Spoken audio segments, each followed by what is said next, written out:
Сайн байцгаана уу? Solo Leveling анимны маань season 2 эхэлж байна. Ингээд аним руу орцгоё.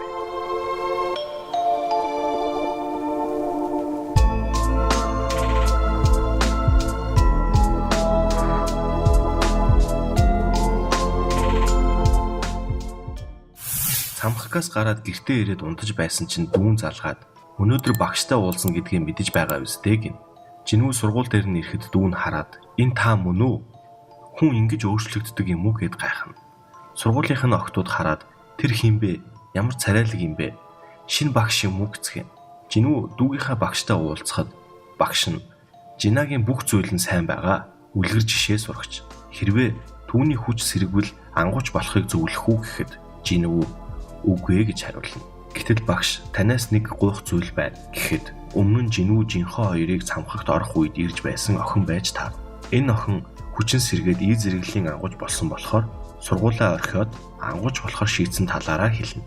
Ерөнхийдөө багшийнх нь Жинүүгээс гуйсан зүйл нь энэ охиныг ангууч болох шийдвэрийг болиулах талаар байдаг. Энэ охин нь Жинүүгийн дүүгийнх нь ангийн охин ба нэр нь Хан Сон И. Үзэгдэл солигдоход онгоцны буудлын дээр панд онцлог Солонгост ирсэн харагдана. Харин ангуучдын холбооны менежер Үжин Чол ирээд тэр хоёртой уулзахаар ирсэн юм уу гэхэд Донсо Жинүү жинхэнэ хоёроос ахыхаа өшөөг авч алхахаар ирсэн байдаг. Цамхагт юу хийх нь та нарт хамаагүй. Чи намайг зогсоох гээ юу гэд явна. Энэ үед Хантерс бүлгмийнхэн Жэжүү арал дээр хийсэн судалгааныхаа талаар ангуучдын холбооны ерөнхийлөгчтэй ярилцсан. Тэд далаагаас далавчтай аврах шоргоолж олсон ба Жэжүү арал дээрх аврах шоргоолжнууд хөгжиж боловсрч нисэхээр оролдож байгаа талаар тайлагнана. Жинүү дүүгийнхаа ангийн охиныг дагуулад бэлтгэл хийлгэхээр Бяко бүлгмийн ан хэлцийн дарга дээр ирнэ.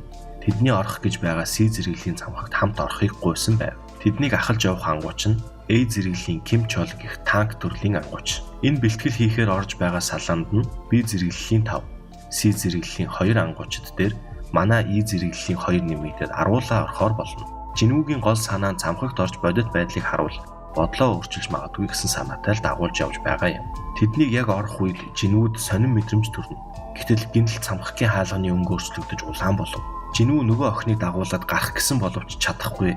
Тэгээд ан хэлцийн даргад тусламж дууд гээд буцаад сорогдоод орчихно. Ан хэлцийн дарга бүлгмийнхэн мастер С зэрэглэлийн ангууч Бэг юм хоороо залгаад улаан хаалганы талаар хэлтэл яг одоо очлоо гэж таслана. Улаан хаалга нь энгийн хаалгыг бодвол орхол юм бол гадаад ертөнцөөс тусгаарлагддаг ба боссыг нь ялах эсвэл хаалга өөрөө эвдрэх хүртэл гарах боломжгүй. Дээрээс нь Си зэрэглэлийн гэж хэмжигдэж байснаас хамаагүй илүү хүчтэй мангасууд гарч ирэх талаар ярьж байтал гинт ой дундаас мөсөн сум нисч ирээд нэг ангуучийг ална. Харин өөр нэг сум Сонгийг онох байсныг Жинүү барьчихсан зогсож байдаг. Энийг харсан нэг ангууч их гайхна. Тэдэнд лүү дайрсан мангасууд нь мөсний ээлбүүд ба хүч нь би зэрэглээс дээшгээд тэдний ахалж аваа танк төрлийн ангууч нь амьд үлдэх магадлалыг өсгөхийн тулд хоёр хуваагдаж явна гэснээр Си зэрэглээс доошхыг дагуулж явахгүй. Эндхийн нэг өдөр бол бодит ертөнцийн нэг цагтаа тэнцдэг болохоор муугар бодвол олон сар болох магадлалтай. Бид боссыг ялвал та нар буцаж чадна гэд би зэрэглэлийн ангуучдыг дагуулаад цааш явахаар болно. Яг үнэндээ өвхөг гээд л хайж байгаа юм л т. Тэгсэн түрүүн Жинүүгийн хүчийг анзаарсан эмэгтэй ангууч тэдэнтэй үлдэхээр болно. Тэгээд тэд хоёр салж явцгаана. Танкаар ахлуулсан хэд рүү мөсний цагаан баавгаанууд дайрч тулалтцгаана. Манай хэд харин ойроо орцгоно. Гэтэл нөгөө дагаж явсан эмэгтэй ангууч энд мөсний цагаан баавгаа дүүрэн байгаа буцацгаая гэхэд Жинүү тийм болохоор л ойн гүн рүү явж байгаа юм. Мөсний элбүүдтэй тааралцснаас илүү дээр гээд тэр гуравт инвентаригоос дулаан хувцас гаргаж өгөхөд дээд түвшний ангууч нар хүртэл хідэн жижиг юм гаргаж чаддаг биз дээ гээд гайхна. Сонги "Та яг хин юм бэ?" гэхэд "Би чамайг дагуулж ирсэн болохоор хамгаална.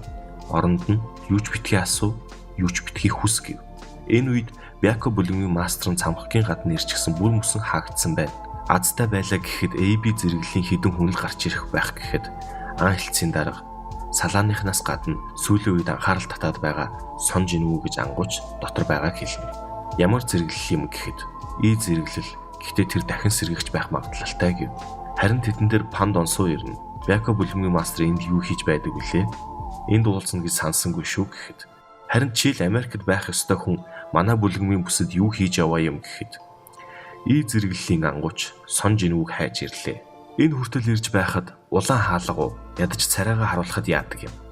Эндээ өгөх нэ гэж хэлхийг нь сонсоод ангуучны холбооны менежер Сон Жинүүч азтай залуу юм.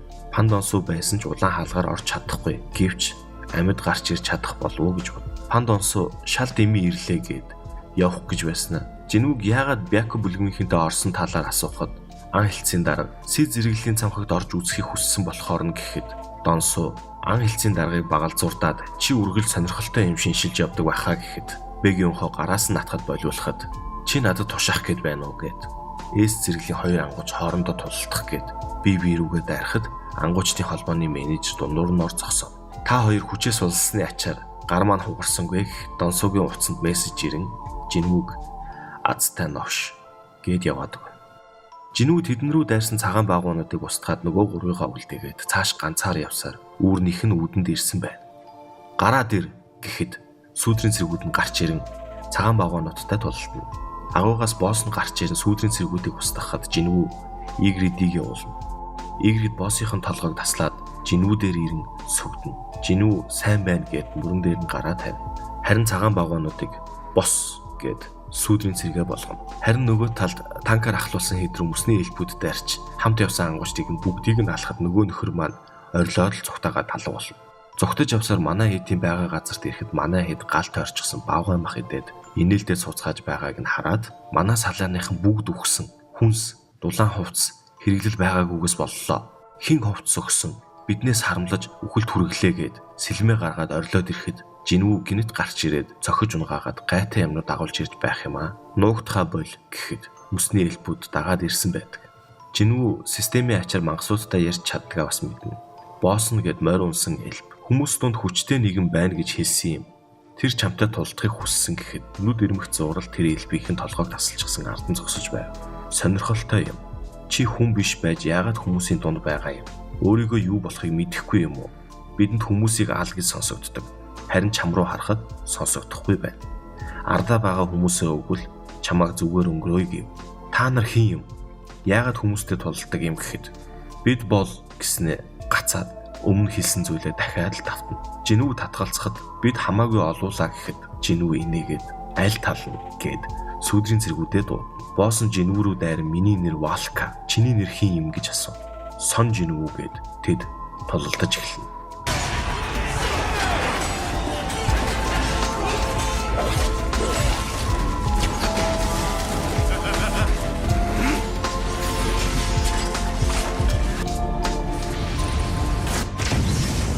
Жинүүг мөсний эльпийн босстой тулалдаж байх үед Эй зэрэглэлийн танк үх сон Жинүү гэд араас нь дайрч ирнэ. Энэ үед Игрид гарч ирээд Эй зэрэглэлийн ангуучийг нэвцүүлбээд алчихна. Үхснийхэн дараа Жинүү босс гэж дуудаад сүүдрийн цэргээ болгоод түүнийг Айрон гэж нэрлэнэ. Харин энэ үед нөгөө хэд нь модон дундаас харчихсан. Ангуучдын тулаан үргэлж ийм байдаг юм уу гэхэд тийм байсан бол би юу гэж ангууч болж байдаг юм гэв. Жинүү Игрид Айрон гурвуулаа нийлж мөсний эльпийн босстой тулалдана.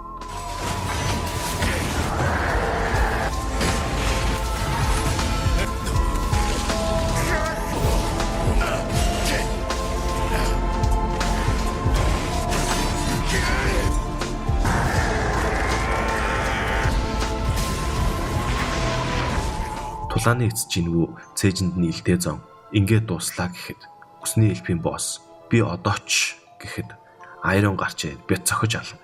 Айрон үхчгээд байхад нь цогсоор л байна. Жинүү хөөй хэтрүүлэхэ бойл гэснэ. Ирээдүйдээ санаа зовж байна шүү гэв. Мөсний эльпийн боссыг сүүдрийн цэргээ болгох гэж 3 удаа оролцсон боловч чаддаггүй. Боссыг устгаж хаалга нэгтгэхэд гарцгаах нэ гэд нөгөө хэд нь баярлцгаана. Тэдний гарч ирэхэд Бяко бүлэмгийн мастер доод төвшний ангуучид л эргэж ирсэн байгааг хараад гайхна. Жинүүг явах гэхэд мөрнөөс нь бариад хүлээж бай. Асуух юм байна гэхэд өнөөдөр их ядарлаа. Бүлэмгийн гишүүдээс асуу гэхэд манай 6 гишүүн ор сураггүй боллоо. Хариуцсан хүн нь болохоор асуух юм байна гэд уурлахад Жинүү үлдсэн хоёрыг нь би аварсан. Хариуцсан хүн юм бол эхлээд талархах ёстой биз дээ гэхэд чиний зөв гэд уучлалтгүй бүхийлөө. Маргааш нь Жинхоо Жинүүг авахар ирнэ. Жинүү замаараа нэг хүн аавна гэхэд тэр хүн нь Сонги байв. Жинүү Сонгиг унтаж чадсан уу гэж асуухад үүрээр ирсэн болохоор сайн унтаж чадаагүй гэд тэр хоёрын ярилцаж байгааг сонсоод Жинхоо хачин царайлаад та хоёр ийм харилцаатай байсан юм уу? Аха насан туршаагүй хүүхэд шүү дээ гэхэд тэгээд гэсэн чинь за юу ч биштэй гэд явцгаав. Цампагт орж Жинүүгийн сүүдрийн цэргүүд мангасуудыг устгах чулуунуудыг нь түүж байгааг харсан Жинхоо аха ядаж би чулуунуудыг цуглуулаа ил та гэв. Манай хоёр ярилцсны дагуу 19 цамхгаа цэвэрлэж дуусгаснаар жинхэнэ бүлэгмийн эзэн болох үнэмлэхээ авахар болно. Энэ үед Америкт нэгэн ангууч сахал үсэндээ баригдчихсан нөхөртөө таарна. Тэгээд Америкийн ангуучдын холбооных нь хүн төрхтэй мангас байх магадлалтай гэд хорьчихсон. Юу болсон талаар асуухад Солонгосын ангууч ба түүнийг Сон Илфан гэдэг 10 жилийн өмнө цамхагт хөгжигдсэн байж байгаад Америкийн ангуучдтай тааралцсан гэв. Адилхан Солонгос ангууч гээд Пандонсуг дуудсан байв.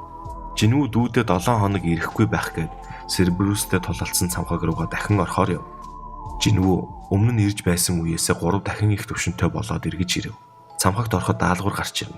Энэ цайз чөтгөрөөр дүүрэн 10,000 чөтгөрийн сүнс цуглуул гэсэн байв. Жинүү хэд байханд хамаагүй хийх болно гэд чөтгөрүүдийг алж эхлэв.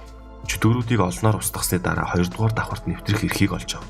Энэ цамхаг нь 100 давхар ба давхар өгсөх тусам чөтгөрүүд нь хүчтэй болно. Тухайн давхрын боссыг ялахад дээд давхар руу нэвтрэх эрхийг өгдөг. Жинүү тулалд нь давхар өгсөж явсаар 10,000 чөтгөрийн сүнсээ цуглуулж дуусна. Харин 50 дугаар давхарт өөрөөс нь хүчтэй улаан тэмдэглэгээтэй чөтгөрийн босс гарч ирнэ. Том биетэй ч гэсэн маш хурдан хөдөлгөөнтэй. Жинүүгийн бодсноос илүү хүчтэй чөтгөр байв.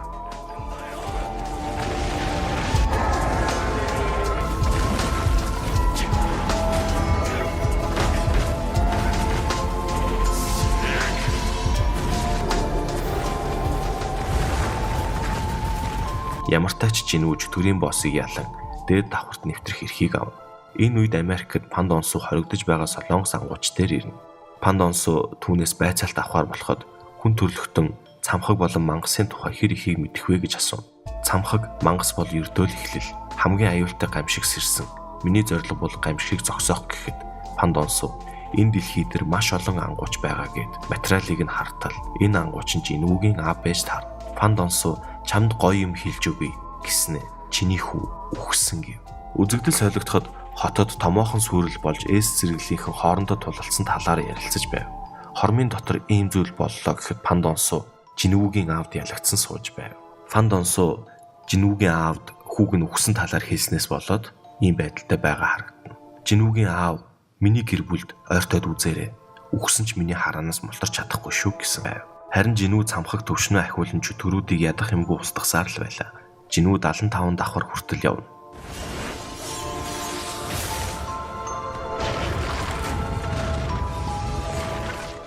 Хүнсэн дуусч энэ удаадаа буцахаар болно. Нилээн ашигтай байлаа. Эмэг, хүзүүний зүйлт, дээрээс нь шидийн хүч нэмдэг бөмбөлөг, хараагдсан хайрцагнаас түлхүүрч олж авлаа. 50 дугаар давхрын шуналт вулканоос ертөнцийн модны хилтерхий, 75 дугаар давхрын сүнсний хөтлөгч Метосоос зулцган ойн ус. Ингэснээр Жинүү амьдралын арин усны 2 материалыг олж авсан байв. Одоо нэг үлдсэн нь ариутгагдсан чөтгөрийн хааны цус. Жинүү цамхагаас гарч ирээд одоо энэ утгагүй жүжиг болий нуугаад байж чадахгүй гээд ангуучийн зэрэглэлээ шинжилэхээр шийднэ. Ангуучдын холбоон дээр ирсэн Жинүүг Бяко бүлгмийн ажилтан хараад бүлгмийн мастертаа Жинүүг ангуучийн зэрэглэлээ шинжлэх гэж байгаа талаар мэдэгдэхэд одоо очлоо гэж таслана. Жинүү дахин шинжлүүлэхээр орж бөмбөлөгт гараа тавин зогсно. Гэтэл төхөөрөмж нь алдаа заана. Ажилт нь юу болоод байгааг ойлгохгүй байж байтал ахлах нь орж ирээд дахин шалгаж үзээд энэ алдаа биш. Төхөөрөмж хүчийг нь хэмжиж чадахгүй байгаа юм. Тэр бол 10 дахь эс зэрэглэлийн ангууч гэв. Зааланд байсан бүх хүмүүс шинжлэх аргагүй ийм зүйл байдаг юм уу гэд гайхан шуугилдцгаана. Дотор шуугилдах хүмүүсийг сонссон ойролцоо байсан ангуучдын холбооны менежер Хантерс бүлгмийн мастер 2 орж харахаар болно. Ангуучдын холбооны ажилтан Жинүүд дараа нь үнэмлэхийг нь шинжлэх талаар тайлбарлан хэлнэ. Хүмүүс Хантерс бүлгмийн мастер Чэжон юм байна гэж ярилцсан. Жинүү түүнийг хараад галын шидийн оргил сүүлчийн зэвсэг гэгддэг ангуучв. Жинүүг хараад би бол Хантерс бүлгмийн мастер Чэжон юм байна. Орох бүлгмээ шийдсэн үг гэхэд өршөөгөөрөө би яарч байна гэд үлтэн хажуугаар нь өнгөрнө. Чэжон эвгүй байдалд ороод л үлдэнэ. Жинүүг явсны дараа Бяко бүлгмийн мастер Бэг Юнхо амьсгаатан яарангүй үсээр ирэв. Ажилтан дөнгөж сая энд байсан ч яваад өглөө гэв. Бэг Юнхо Чэжоны байгааг хараад очиж хамгийн гайтай юмтай тарчглаа гэж бодно. Ангуучдын холбооны менежер Жинүүгийн хараас ээжийнх нь хэвтэж байгаа эмнэлэгтэр дагаж ирсэн байлаа. Өөртөө ч нь уулзахыг хүссэн хүн байна гэхэд харанхуугаас танилцахад таатай байна. Ангуучдын холбооны ерөнхийлөгч Гогон Хи байна. Тэрээр Солонгосын анхны эс зэрэглэлийн ангууч. Жинүү түүнийг хараад асар өндөр шидийн хүчтэй байна. 80 гарч байгаа гэхэд итгэмээргүй биетэй юм. Үхэх шахан байж төвшнөө нэмж ирсэн. одоогийн надтай бараг энэ тэнцүү байна гэж бодно. Эс зэрэглэлтэй болсонд баяр хүргэе. Шулуухан хэлэхэд манад орохгүй биз? Чамд холбоонд чухал байр суурь өгье. Одоо энэ улс ангуучид дээр тогтож байгаа. Тэдний төвд 5 том бүлгэм одоогоор тэнцвэртэй байгаа. Чи аль нэгэнд нь орвол тэнцвэр алдагдана гэхэд Жинүү үнэхээр сайхан саналж гисэн. Би татгалзаж байна гэв. Жинүү Хантерс бүлгмийн цамхагт орох уурхайчдын багт хүн хайж байна гэсэн зарыг хараад төвшнөө өөрчлөгдөхөөс өмнө ээж зэрэглийн цамхагт орж үзэхээр уурхайчдын багт орохоор болно. Дээд төвшний цамхагт ороход ажил хуваарлах нь чухал. Мангасуудыг устгах дайралтын салаа, цамхагдах маана чулуу гэх зүйлсийг авчрах уурхайчдын баг, мангасын цогцос авах баг. Уурхайчдын баг ажилдаа бэлдэж байх үед ангуучид цамхагийн боосоос бусад мангасуудыг устгаад гарч ирнэ. Тэдэн дунд Хантерс бүлгмийн мастер Чэжоиноос гадна Хантерсын дид ахмад 9 дахь эс зэрэглийн ангууч Чахэйн бас байв. Уурхайчдын багийнхан ажилдаа орцгооно. Цайны цаг болох үеэр Жинүү цамхагт ганцаараа үлдэн цааш явж одоо боосыг устгачихвал Хантерс бүлгмийнхэн ч их алдагдалд орно. Гэхдээ төр орвол гээд илдээ гарахтал хин нэг нь наана юу хийж байгаа юм гэв. Эргээд хартал Чахэйн байв. Жинүү төөрөд энд ирчихлээ уучлаарай гэд явхад Чахэйн түр хүлээгээрэй гэд Жинүүг үнэрлэхэд өмхийн үнэр байхгүй байгаад гайхна. Ангуучтаас муухай үнэр ялгардаг болохоор байн галчуураар хамраа дарж явдаг юм байна лээ л дээ. Жинүүг ий зэрэгэл болохоор юм болов уу? Харин сайхан үнэр үнэртэж байна гэж бодно. Харин уурхайн багийн ахлагч Жинүүд өөрийнхөө доор ажиллах санал тавихч Жинүү 2 өдрийн дараа шинжлүүлэх учраас татгалзсан. Тэгвэл ядаж дахиад ганц өдөр ирж ажиллахыг гуйна. Маргааш нь ч болж Хантерс бүлгмийн Сон Гифүн гих ахмад ирээд танаа багаас нэг хүн авч болох уу? Би зэрэглийн цамхагт ачаад зөөх хүн хэрэгтэй байна гэхэд Жинүү сайн дураараа орохоор болно. Бусд нь ч Жинүүг аюултай учраас орж болохгүй амиа хорлож байгаагаас өөрсгүй гэв. Тэдний цамхагт ороход Жинүүд сонин хүч мэдрэгдэв. Гэтэл дээд төвшний оркууд гарч ирэн тэдэн рүү дайрна. Тэдний нэг нь л гэхэд ээж зэрэглэлтэй тэнцэхээр хүчтэй. Тэд хүнд нөхцөл байдалд орцгооход Жинүү тэдний асуудалд оролцохгүй тул тэдэнд мэдэгдэлгүй оркуудыг шархтуулж хөдөлгөөнийг нь удаашруулж туслахад бүлгмийнхэн оркуудыг амархан устгаж чадна. Манай салаанд агтсан хэрэг байна гэхэд ахмад нь ч зөвшөөрж тэд буцахаар болно. Тэднийг гарахаар хаалган дээр эртэл хүчтэй хориг ашиглан хаалгыг битүүмжилсэн байв. Энэ үед тэдэнд хүчтэй давамт мэдрэгдэх ба эргээд тартал илүү олон дээд төвшний оркууд ирсэн байв. Тэдний нэг нь ирээд толгоо нэргэлдэж байснаа хүмүүсээ миний нэр Каргарган агуу оркийн шидтэн та нартай уулзахыг хүсэж байна. Цэргүүдэд алагдах уу? Эсвэл надтай уулзахаар ирэх үү? Сонго гэв. Тэд ч зөвшөөрч уулзахаар болно. Харин тулаан болж тэр үед нь хориг алга болвол Жинүүг төрүүлж гараад бүлгэмд нь мэдэгдэхийг хүснэ. Мөн энэ салааны шидтэн эмэгтэй нь өөрийн дэвтрээ өгөөд миний сүүлчийн үг байгаа юм аа. Эндээс гарвал гэр бүлд нь дамжуулж өгөөч гэж хүснэ. Энэ үед Чахэйн Жинүүг хайж ирсэн байлаа. Гадна байх уурхайчдын салааны дараагаас Жинүүг ачаа зөөхөр орсныг сонсоод тэр ч гэсэн дотгош орохоор болно. Ангуучдыг танхимд дагуулan ирэхэд танхимд өрөн дээд төвшний оркууд байх ба танхимын дээр суудалд цамхагийн бос Каргарган 4 хамгаалагчийн хамт харагдана. Та нар надаас айж байна уу гэв. Яагаад биднийг энд авчирсан юм бэ гэхэд зугаацах гэж нэг нэгээр чинь алж, тамлаж, идэж цэргүүдээ зугаацуулна гэв. Үүнийг сонссон Сон Гифүн ахмад нь бүгд дайраад гээд урагш явхад бусд нь хөдөлж чадахгүй айчсан зогсгоож байв. Түүнийг дайрахад босс түүнийг шидийн хүчээр дээш доош саван яг өгөх гэж байхад нь Жинүү байрж аван Сон ахмадаа энэ Хантерсын цамхаг би оролцох ёсгүй гэхдээ хүмүүс чинь аюулд байна. Энд байгаа мангасуудын бүгдийг нь авч болох уу гэхэд тийм ээ бидэнд туслаач гэв. Цамхагийн гадна ангуучны холбооны менежер ирэн Жинүүг асуухад дотор байгааг хэлв. Тэднийг орох гэтэл хүчтэй шид мэдрэгдэн дахин хэмжихэд эс зэрэглэлтэй ойролцоо хүчтэй эй зэрэглэл байв. Жинүүч сүүлийн цэргүүдэд дуудан дээд төвшний оркуудтай тулалдаж эхэлнэ.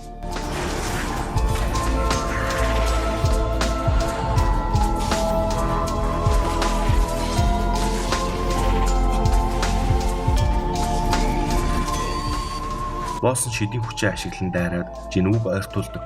Одооноос хар шидтний тулаан босс гэд өгсөн оркуудыг сүүдрийн цэргээ болгоно. Чамаагч гэсэн өөрийн сүүдрээ болгоно гэд босс руу заахад арай тэр ирэхэм гээд өмнөх мөсний ээлб шиг гацна. Анх энд сэрснээс нь хойш толгой дотор нь ижил тушаал давтагдсаар байгаа нь хүмүүсийг ал гэсэн тушаал байв. Босс жирэн шидийн хүчээрээ дайртал Жинүү хор хараалны эсэргүүцэлтэй учраас шидийн тойрог нь эвдэрнэ. Тэгсэн Жинүү шидтнүүдээрээ дайруулахад боссын баг хагарч унав.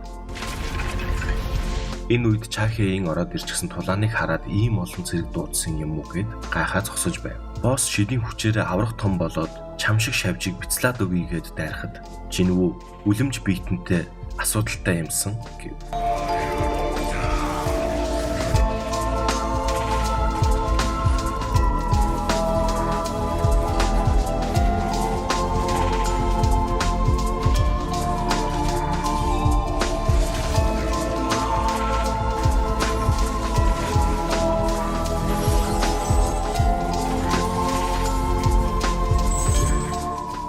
Жинвүү боссыг гинжээр орон газар тунгах үед ангуучдын холбооныхон ч ороод ирчихсэн.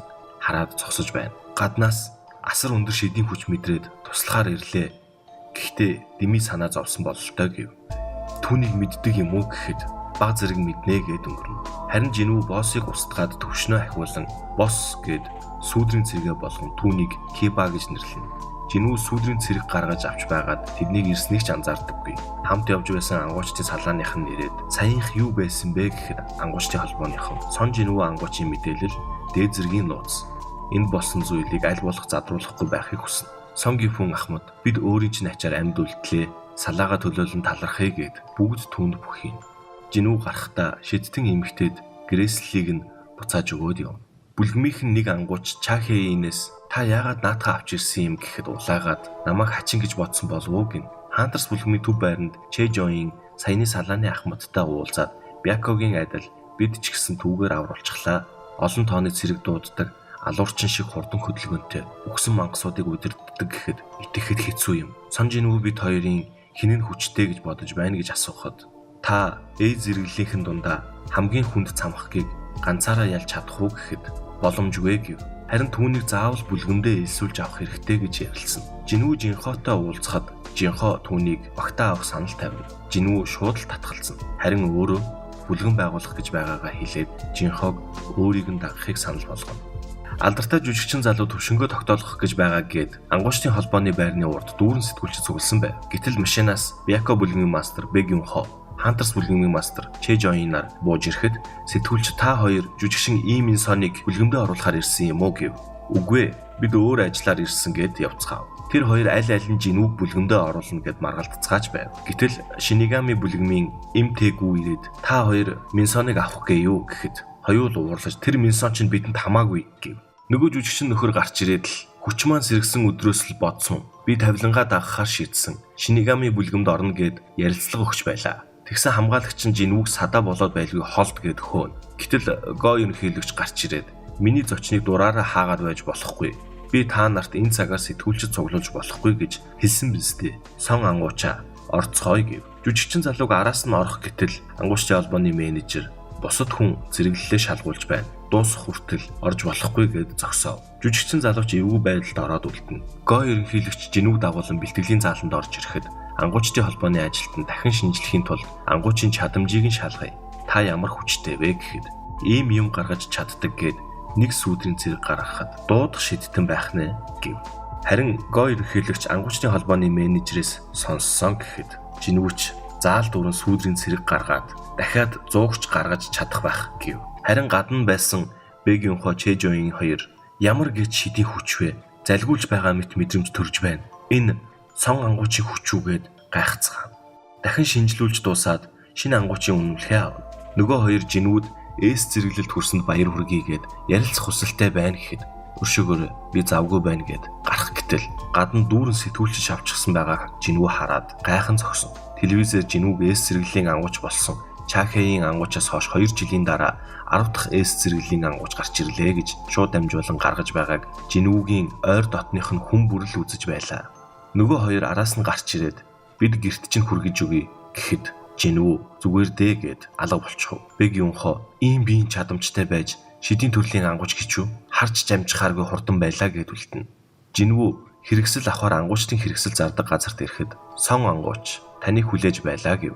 Жинвүү галын эсрэг нөлөөтэй юм хайж байгаагаа хэлэхэд галын эсрэг нөлөөтэй артефакт хэрэгтэй юм уу гэв. Артефакт гэдэг нь ангуучдын хүчийг нэмэгдүүлдэг тусгай хэрэгсэл юм. Тэгээд Жинвүүд нүмерэг болон бүгд санал болгоно. Үнэн нь нэлээд үнэтэй болохоор Жинвүү хямдруулахгүй юу гэхэд хэрвээ энэ шилийг хагалж чадвал зүгээр өгсөн ч болно гэв. Манай шидийн хүчээр бэхжүүлсэн тусгай загвар гэхэд жинүү хүчээ гаргах гэтэл хүлээгээрээ зүгээр тоглосон юм а хагарахгүй байсан ч дөрвөлт мэдрэгдвэл хамгаалагчид ирнэ гэхэд өршөөгөөрэй гэхэд харин миний л тоглоом хэтэрчихлээ гэв. Богино илд үзмээр байна гэхэд өөр ажилтан жинүүг дагуулсан явна. Тэдний явсны дараа хартал жинүүг хүрээч үгүй байхад нь шилэн цуурсан байлаа. Жинүүд санал болгосон илт нь маш үнэтэй санагдаад өөрийн богино илдээ үзүүлэхэд дор хаяж 100 сая хүрэх байх гэв. Жинүү дотроо системээс 2.8 сая голдор авсан зүйл ийм үнэтэй байгаа юм чинь шунлын мөмлөгийг зарах шаардлагагүй юм байна гэж бодоод явна. Жинүү дахин 7 хоног ажиллаар явах талаараа дүүдээ хэлнэ. Энэ үед жинхоо ирж таарах ба би түүнтэй хамт 7 хоног явна гэж тайлбарлав. Дүүгээ унтаж байх үед нь 3 дээд түвшний оркийг хамгаалуулахаар сүүдэртэн нөө. Жинүү дахин цамхагт ирэхэд шин даалгавар гарч ирнэ. Чөтгөрийн захирагч барааны сүнсийг ав. Шагнал нь сүүдэр сэлгэх скилийн рүүн чулуу гэсэн байв. Жинүү сүулт дуусгасан 76 давхраасаа цааш үргэлжлүүлэхээр болов. Киба шунлын бөмбөлгийг өгч чөтгөртөд тулдуул шалгатал.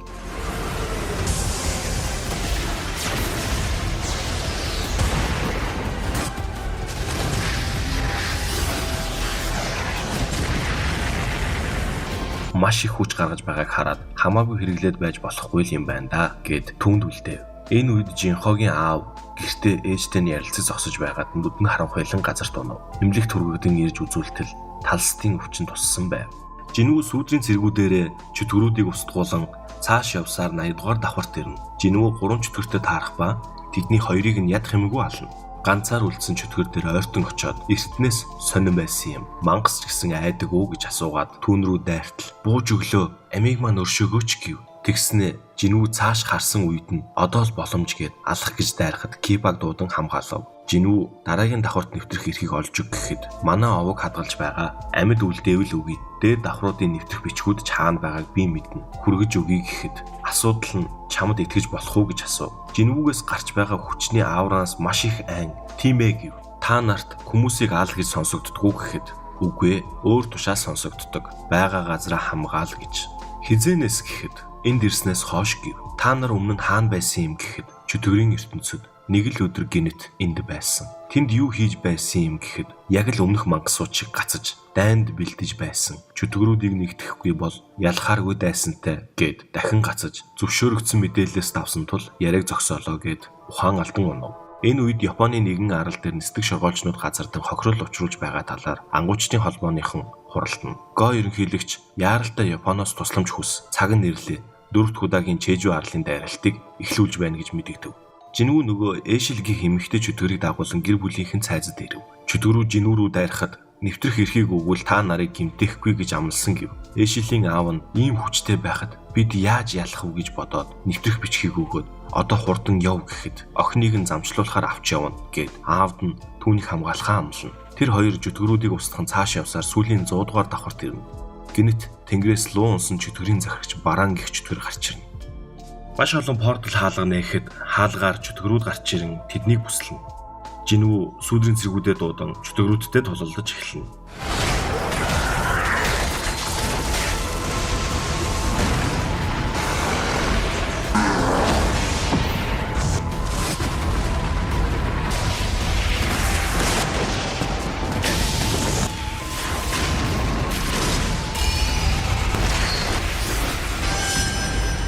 Жинүү унаж буй лууных нь хүзүүг тастан барааны газарт унган тэд тулалдаж эхэлнэ. Киба Айрон Игрид нар ээлж дараалан дайрахад бараан тэднийг бүгдийг устгана. Жинүүч түүн рүү дайрахад түүний дайралтыг хаагаад толгооноос нь өргөн дайрах гэхэд Киба дайралтыг нь хааж Жинүү гаранд нь 2 сэлмээ зооно. Харин Игрид нөгөө гарт нь сэлмээ зооно. Киба Айрон хоёр түүнийг зогсооход бараан дайралт хийж тэднийг бүгдийг нь устгана. Бараанч хос сэлэм гарган Жинүүтэй халз тулалдаж эхэлнэ.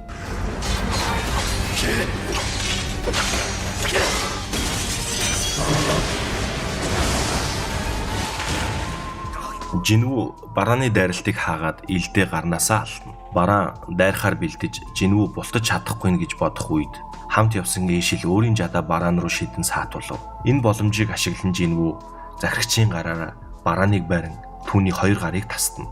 Бараан дахин дайрах гэтэл Жинүү эрүүн доороос нь толгойг нь тасарч унтал зохино.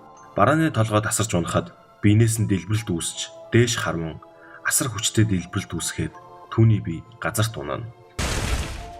Дөрөвт удаагийн Чежу арлын дайралтыг эхлүүлж байгаатай холбоотой Японоос Бакин гэх бүлгийн мастер С зэрэглэлийн ангууч Готоу Рюжи ангуучдын холбооныхонтой уулзна. Бакин бүлгэм нь С зэрэглэлийн 11 ангуучтай Японы хамгийн том бүлгэн ба Азида номер 2-т ордог. Чежу арал дахь шоргоолжнууд өндөгнөөс гараад 1 жил орчим насалдаг талаар Японы тал судалсан байв. Тиймээс хатан шоргоолжийг нь устгавал үйлдэл нь 1 жилийн дотор алга болно гэв. Ажиллагаанд Бакин бүлгэм С зэрэглэлийн 11 ангуучийнхаа 10-ыг нь оролцуулна.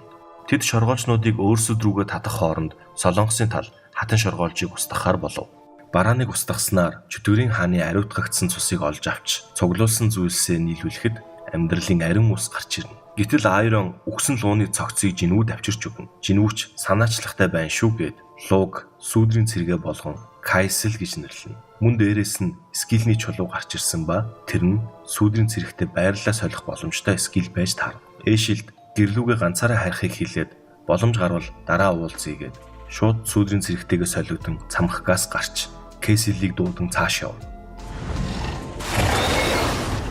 Бяка бүлгмийн мастер Бэг Юнхо өөр нэгэн С зэрэглэлийн ангуучтай сууцгааж байна. Энэ ангууч нь С зэрэглэлийн эмчилгээний төрлийн ангууч Мин Бёнгу ба хүнд гэмтэл аваагүйч залуугаараа ангууч байхаа болсон юм байна. Чи үнэхээр дахиад явах юм уу гэж асуув. Бэг Юнхо тийм ээ гэв. Тэд анхны Чежу арал дээрх дайралтын үеэр хамт байсан ба тэнд найзыгаа алдаж байсан. Тэгээд дахин дайралт хийхээр явах гэж байгаа болохоор дахиж уулзаж чадахгүй байж магадгүй. Тийм болохоор уулзахаар ирсэн талаараа хэлнэ. Харин Мин Бёнгу нь цус харж чадхаа болсон болохоор хамт явж чадахгүй гэдгийг хэлнэ. Энэ үед Жинвүү эмнэлэгт байгаа ээж дээрээ ирээд цамх газ олж авсан амьдралын ариун усаа ээждээ уулгана. Гэтэл ээжийнх нь бүх шарх сорив идгэж босоод ирнэ. Жинвүү юу? Ээж нь хэр удаан унтсан бэ? Жина яасан гэж асуухад 4 жилийн турш. Жина сайн байгаа гэхэд баярлалаа Жинвүү. Амлсандаа хүрчээ гэв.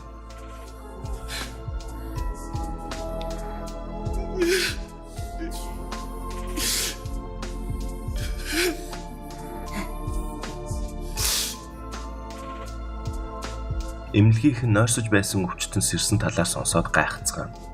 Жинаач ээж дээрээ ирж Жинвүү ингэж нэг үр дүнд хүрлээ гэж бодно. Томс Андре гэх Америк улсын тусгай С зэрэглэлийн ангууч Солонгост ирсэн байж таарна. Өөрийнх нь хэлснээр зүгээр л аяллаар ирсэн гэх боловч ямар нэгэн зүйл шалгахаар ирсэн талаар таамаглана. Го ерөнхийлөгч Жинвүүтэй уулзсан удахгүй болох Чежу арлын дайралтанд туслахыг гуйна. Харин Жинвүү ээж нь ухаан ороод удаагүй байгаа болохоор дахин ээж дүүгээсээ холдохоо сайн. Гэтэл гинэт шидийн хүч мэдрэгдэхэд Го ерөнхийлөгч инээгээд ийм холоос мэдэрч байгаа юм уу? Яг одоо зааланд С зэрэглэлийн ангуучид бэлтгэл хийж байгаа гэж хэлв. Жинвүү сонирхон харахаар очив. Зааланд Бяка бүлгмийн мастер өөр нэгэн С зэрэглэлийн ангуучтай бэлтгэл хийж байв. Энэ ангууч нь Мёжо бүлгмийн Ма Донгвук юм. Гэтэл гаднаас Японы С зэрэглэлийн ангуучид орж ирнэ. Орчуулагч нь Готоу Рюжид тэдний бэлтгэл хийж байгааг хараад энэ улсын шилдэгүүд нь ийм гэвэл урам хугармаар юм. Таны тулааныг үргэлж хардаг болохоор тэд С зэрэглэлийнх гэж харагдахгүй байна гэхэд сая хэлсэн зүйлийг чинь сонсоод өнгөрүүлж чадахгүй гэв. Хинбэ гэхэд Кишидан бүлгмийн А зэрэглэлийн ангууч Пак Жонсук гэтэл анх удаагаа сонсож байна гэв. Тэдний араас Чахэйн ирээд дими үүмэн тарих хэрэггүй гэхэд Готоу Рюжи нэгэнт ирснийх С зэрэглэлийн ангуучид дунд тэмцээн зохиоё гэхэд Го ерөнхийлөгч сайхан санаа байна. Гэхдээ зөвхөн тулааны төрлийн ангуучдын дунд зохионо гэв.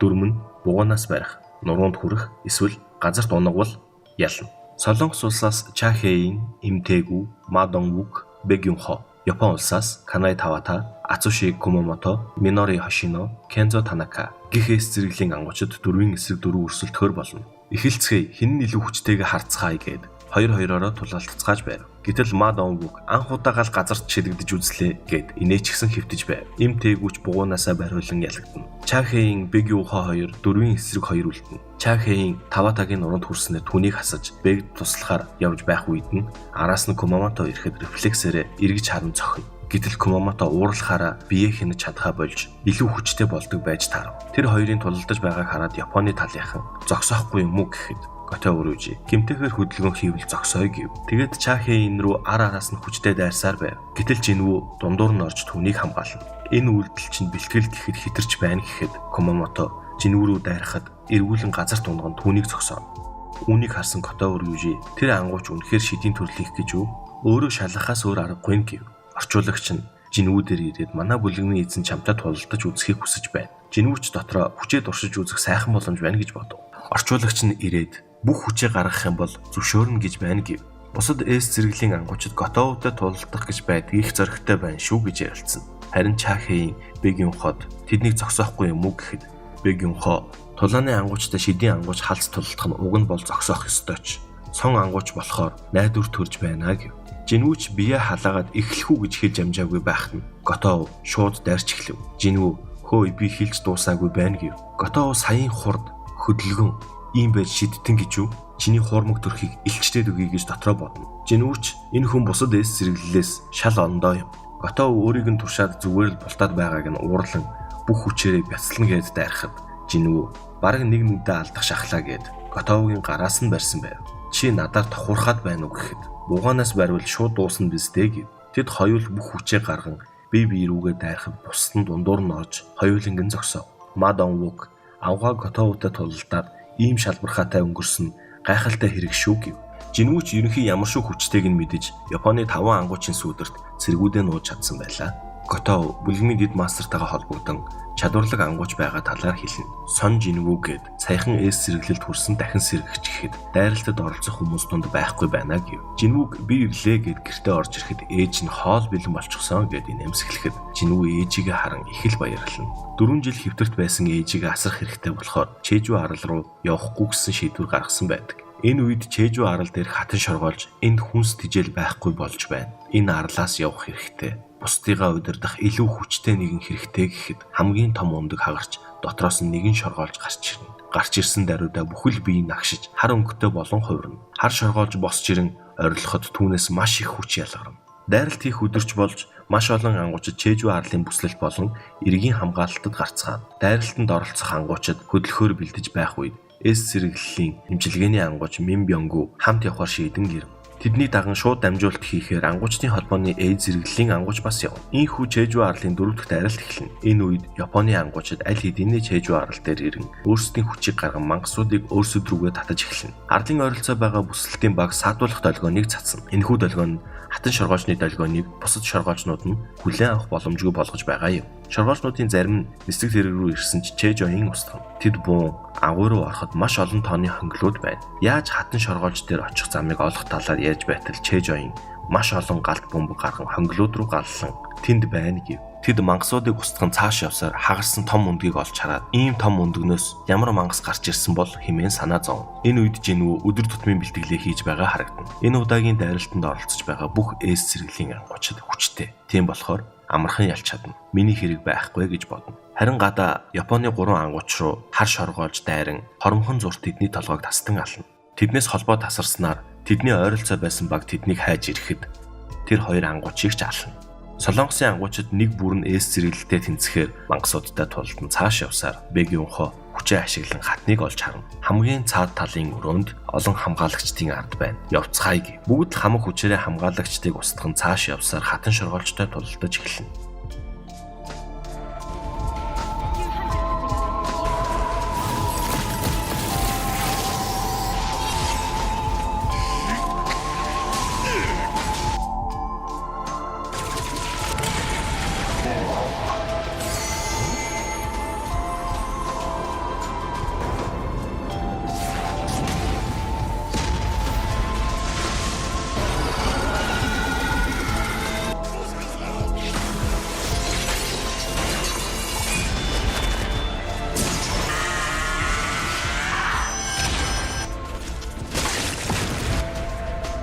Эцэст нь бүгд хүчээ нэгтгэн хатан шоргоолжийг устгаж чадна. Хатан шоргоолж өгсөн болохоор үлдсэн нь 1 жилийн дотор үгүй болно. Гэхдээ сүүлд хашгирсан нь ямар учиртай байсан бэ гэв. Гэтэл бүх шоргоолжнууд үр рүүгээ буцаж байв. Тэдний орж ирэхдээ тавьсан хаалтыг эвдэн бүх шоргоолжнууд орж ирнэ. Нэг зүйл ирж байна гэтэл том өндгнөөс гарч ирсэн хар шоргоолж байв. Түүний хүчийг мэдрэн бүгд айдас тавтана. Мадон Вук зогсоохгүй бол гээд урах шалхтал хамаг бие нь бодорч байгаа мэт мэдрэгдэж хөдөлж чадахгүй зогсно. Харин хар шоргоолж хажуугаар нь тоолгүй өнгөрөн хатан шоргоолжийн зүг явна. Хатан шоргоолжийн бие дээр очин түүнийг идэж байснаа гинт Чахейны ард ирээд түүнийг цохиход маш хол шидэгдэнэ. Бусад руу ч ээлжлэн дайрч юуч болоогүй мэт бүгдийг нь хүнд шархтуулна. Өөрийгөө нун бусдыгаа эмчилж байсан Мин Бёнгуг анзааран түүний нурууг нэвт сүлбэн толгойг нь тас татан идэнэ. Бэгийн хооч найзыгаа алдсандаа уурлан дайрахад түүний хоолойноос нь боогоо зогсооно. Бэгийн хоо түүний өөдөөс юу ч хийж чадахгүй байв. Гэтэл гинэт хүний хэлээр та нар сул дорой. Бид хатнаа алдсан. Цэргүүдийг нь аллаа гэд юу ч өөрчлөгдөхгүй. Та нарын хаан чинь хаана байна гэснэ. Гадаа хүчтэй нэг юм байна гэд яваад өгөв.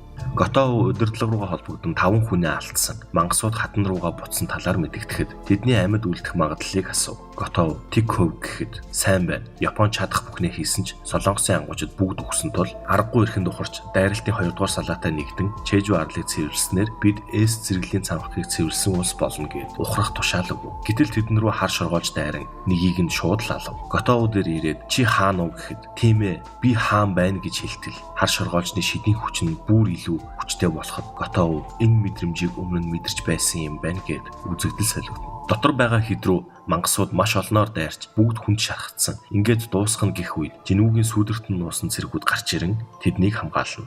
Энэ үед Жинүү нэгэн барилгын дээвэр дээр зогсож байв. Солигд гээд тэдний дунд ирэв. Жинүү гинэт гарч ирснийг хараад бүгд гайхна. Сүүдрийн цэргүүд нь мангасуудтай тулалтанд тэднийг хамгаална. Жинүүг яаж ирсэн талаар асуухад дараа болъё. Эхлээд та нарыг эмчлэх хэрэгтэй гээд бүгдд нь шингэн уулгана. Харин Чахеины шарх хүнд байсан болохоор шингэн нөлөөлдөггүй. Яаралтай гарах хэрэгтэй. Би зам нээж өгье гэтэл хар шоргоолж Готоог алчхаад эргээд ирсэн байв. Гадаа хаан байсангүй. Энд хаан байгаа юм уу гэхэд Жинүү ойртон очино. Хар шоргоолж чи хүмүүсийн хаан уу гэхэд хөөх шавж байж ярьдаг юм уу гэв. Энэ үед шууд амжуулт үзэж байсан хүмүүс Жинүүг ирсэн байгааг хараад бүгд гайхацгаа. Дүүн хараад ах уу түр гарчгаад ирийг гिचгээд дахиад л уу гин. Хар шоргоолж Жинүүг зохиход бусд нь шидийн ангууч байж тэгж ойрцсноос л боллоо. Шууд оногдчихлоо гэв. Дорой юм. Яах аргагүй хаан биш байна гэтэл Жинүү зүгээр зогсож байв. Жинүү зүрүүлээ захирагчийн гараараа барин түүнийг зохив. Тэр хоёр ээлжлэн бие бинийгээ зохин цохилтсоор хар шоргоолжны амнаас гинэт нэгэн зүйл гарч ирээд Жинүүгийн хацыг зүсэн үхлийн хороор хордуулсан байв. Чи одоо хөдөлж чадахгүй. Чи ингээд дууслаа. Үх гээд дайртал Жинүү гараас нь атхан түүнийг зогсоосон байв.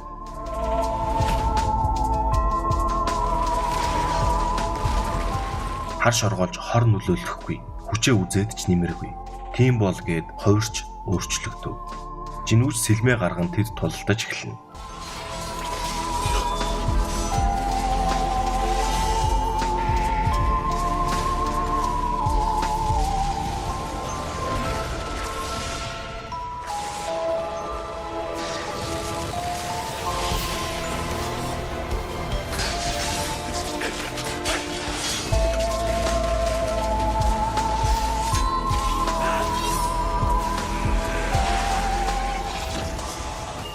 Жинүүгийн нүд рүү түүний сарвуу ойртон аюултай байдалд ороход систем хөгжүүлэлт ширүүн тулаан гэж гарч ирэн Жинүү илүү хүчтэй, илүү хурдан болов.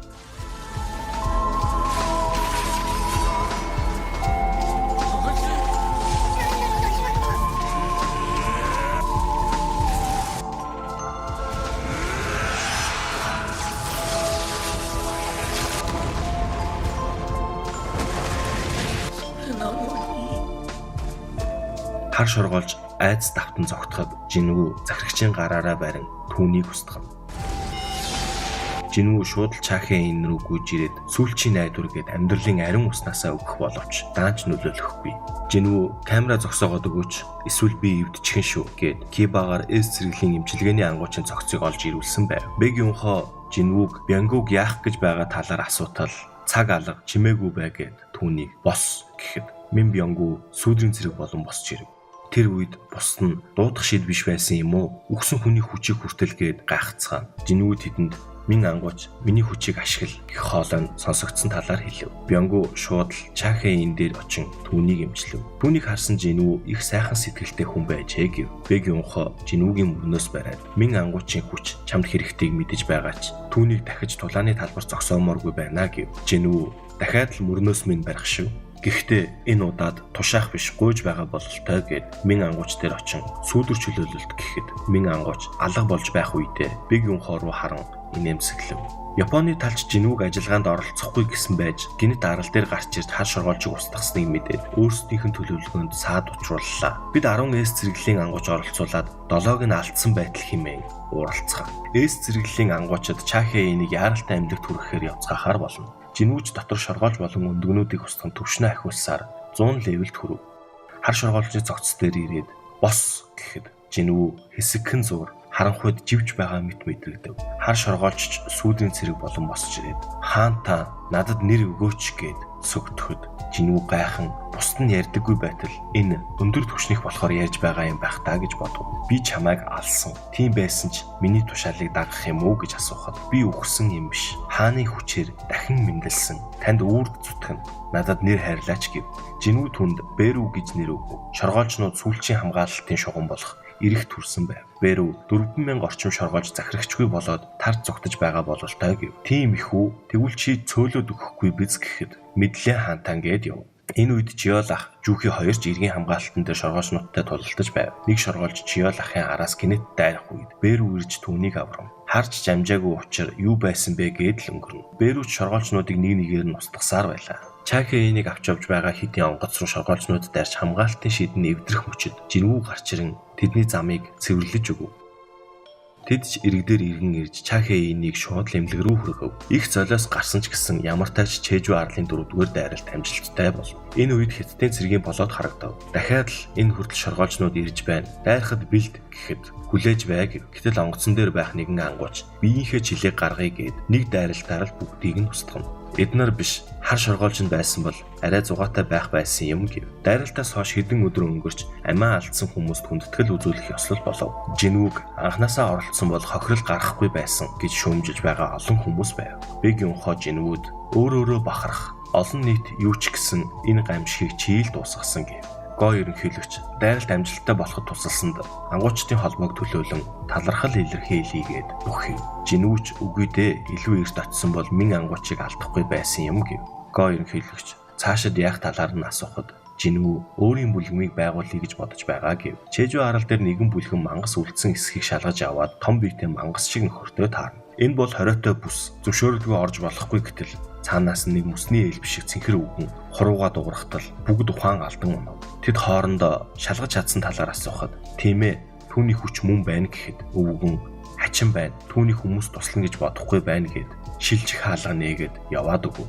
Том биетэнч бас өөр нэгэн хаалга нээгээд явв. Харин энэ болсон зүйлсийг Жинвүүгийн аав нууцаар хараад зогсож байв. Жинвүү түгжүүлд орчихсон Жинход Го ерөнхийлөгч бүлгэн байгуулахыг нь зөвшөөрсөн талаар хэлэхэд Жинхо би бүлгэмийн байр хай гэхэд хажуунаас нь сонги гарч ирв. Намайг ч гэсэн бүлгэмдээ аваач заавал нэмэр болно гэв. Го ерөнхийлөгч Жинвүү рүү залхан би зэрэглэлийн цамхаг нэгдсэн талаар хэлэхэд Жинвүүгийн төвжрээ зогсож байгаа замын урдхан талд байж таарна. Ангуучдын холбооны ажилтан төвжрлээс болоод ангуучид ирж чадахгүй байгаа талаар ярьж байтал Жинвүү цамхагийг хаахаар ирлээ гэв. Бусад ангуучид ирэх гэж удах нь гэхэд би ганцаараа орсон ч зүгээрээ гэд цамхаг руу ортол. Улаан хаалга болон өөрчлөгдөв. Жинвүүг ороход ойд шилжин очсон байв. Гарцаагүй улаан хаалга байна. Өнөөдөр ч асуудалтай өдөр байна шүү. Энэ хэр том юм бол гэд байж байтал мангасууд гарч ирэв. Жинвүүч сүүдрийн цэргүүдэд дуудан энэ зэргийн юмд нэг их цаг өрөхгүй байлгүй. Хурдан цэвэрлэе гэв. Энэ үед Чахэйн далайн эрэг дээр зогсож байгаа харагдав. Түүн дээр Чэжоин ирэхэд би одоо ч сул дорой. Гэвч тэр өөр байсан. Би түүнийг гүйцмээр байна. Тиймээс хүчтэй болох хэрэгтэй гэв. Ангуучид ан хийх гэж төрсөн цамхаг бол хүчтэй нь хүчгүйгээ хоололдог ертөнц хизээч үхэж мэднэ. Тийм байсан ч ангуучид тулалдана. Ямар ч хүчтэй хідэн ч дайсан байсан тэдний тулалдах зорилго өөр. Гэр бүлээ хамгаалах гэж, өөрийгөө нотлох гэж, хувь тавилантайгаа тэмцэх гэж ангуучид ан хийсээр байх болно. Хинэн ч ан хийхээ болох бодлогогүй байгаа. Харин дараагийн олз юу вэ? Ингээд соло левелинг анимны маань 2 дугаар улирал дуусаж байна. Энэ хүртэл хамт байсан та бүхэндээ маш их баярлалаа. Бичлэг маань таалагдсан бол лайк, subscribe дарж дэмжээрэй. Удахгүй дараагийн анимаараа иргэн уулзъя. Түр баярлалаа.